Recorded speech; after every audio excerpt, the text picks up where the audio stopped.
Glória a Deus. Quero cumprimentar a todos com a santa e gloriosa paz do nosso Senhor e Salvador Jesus Cristo. Amém. Hoje estou um pouquinho rouco, hoje a gente teve um trabalho na subsede, um culto unificado. Às vezes a gente dá uns glória a mais e acaba perdendo a voz, né?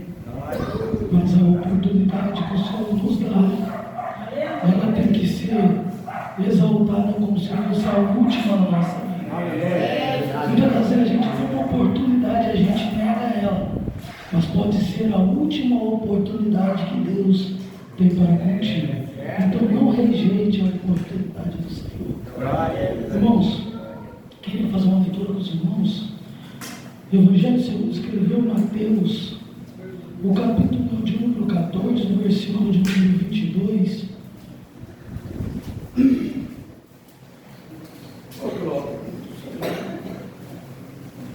Quero trazer a saudação do meu pastor, estou aqui debaixo da bênção. Amém. Porque quando a gente sai, a gente tem que ser obediente, né, irmãos? Temos que comunicar, porque ser vencedor, primeiro ele tem que renunciar e também obedecer. Se você não obedece o teu pastor, é complicado. Se você não obedece o teu pai, a tua mãe, é a mesma complicação. Então temos que ser obedientes. E logo ordenou Jesus que os seus discípulos entrassem no barco e fossem adiante para outra banda, enquanto despedia a multidão. E despedida a multidão, subiu ao monte a orar à parte, e chegada já à tarde estava ali só. E o barco já estava no meio do mar, açoitado pelas ondas, porque o vento era contrário. Mas a quarta vigília da noite dirigiu-se Jesus para eles, caminhando por cima do mar. E os discípulos, vendo caminhar sobre o mar, assustaram-se, dizendo: é um fantasma, e gritaram com medo. Jesus, porém, lhes falou logo, dizendo: tende bom ânimo, sou eu, não tem mais.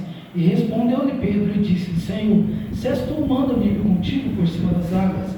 E ele disse: vem. E Pedro, descendo do barco, andou sobre as águas para ir ter com Jesus. Mas sentindo o vento forte, teve medo e, começando a ir para o fundo, clamou, dizendo: Senhor, salva-me. Irmãos, a palavra do Senhor é muito clara. Quando Jesus ele pede para que os discípulos atravessem, né? Entrem para o mar e atravessem para outra banda, ele tinha acabado de fazer a multiplicação de pães e peixes e dado aquele povo de comer. E já em um determinado momento o barco era açoitado pelas ondas, vento forte, e Jesus vinha caminhando por cima das águas. O mais interessante é que aqueles que caminhavam com Jesus, estavam com ele a todo momento, se assustam com o que está acontecendo com aquele evento.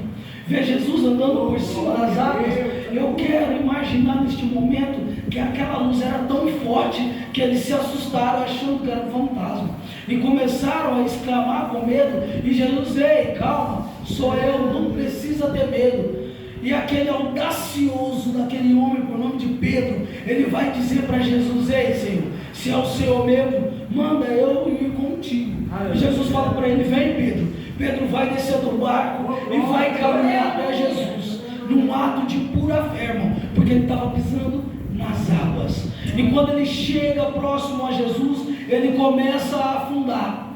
Sabe o que é isso? É Jesus permitindo que acontecesse na vida dele, para mostrar para ele que quem estava no controle era Jesus. Vocês imaginem Pedro chegando até Jesus, abraçando ele e voltando com ele para o barco. Quando chegasse um determinado momento onde Jesus ia voltar ao Pai, Pedro ia falar: eu sou melhor que todos, porque eu andei sobre as águas. Então Jesus mostrou para ele: ei, Pedro, eu te dei o poder para você vir até aqui, mas quem manda ainda sou eu. Jesus está no o seu barco está sendo açoitado pelas ondas, você pode estar passando pela tempestade e pelo vento forte, mas você tem que entender que quem está no controle de tudo ainda é Jesus.